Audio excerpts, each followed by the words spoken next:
So this was my first time doing the solarium table, and I was a little bit nervous because I've never done anything like this before. I've never shared my faith with people, and I was really nervous that people were going to ask me all sorts of questions that I wasn't going to be able to answer, and that I was going to have a bunch of skeptics who was just going to put questions to me that I would have trouble with.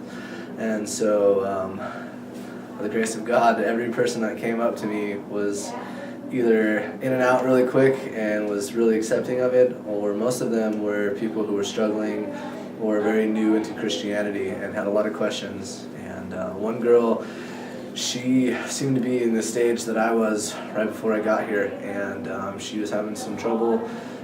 She was pretty new to it, so I got to give her my testimony for the first time, and she really liked it, and so hopefully she'll continue to grow in her journey.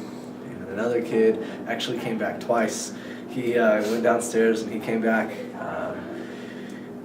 upstairs to meet me again and get my number and make sure he got the time for the Bible study correct. And another kid, he was just new, just started going to church, and it turns out we both go to the same church. And he was saying he hasn't been able to go very often because he doesn't have a car and the buses don't run. So when I invited him to come, I'd give him a ride. He was really, really happy.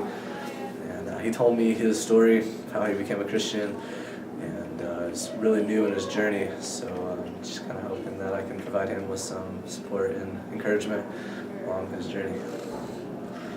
What adjective would you use to describe your first time sharing your faith? Awesome and amazing. Awesome and amazing. Was it... Unbelievable. Did your fears become reality? Not at all. It seemed that every person that came to me was specifically handpicked by God for me to talk to. And how do you think that affected your faith? I think that it was a solid step, and it was for sure evidence. It was just, I was doubting, and God showed me that I had no need to doubt anymore. And that, I don't know, He provided everything that I needed and everything that I could possibly wanted. Things I didn't even know that I needed, He just kind of provided for me right there. It was really cool.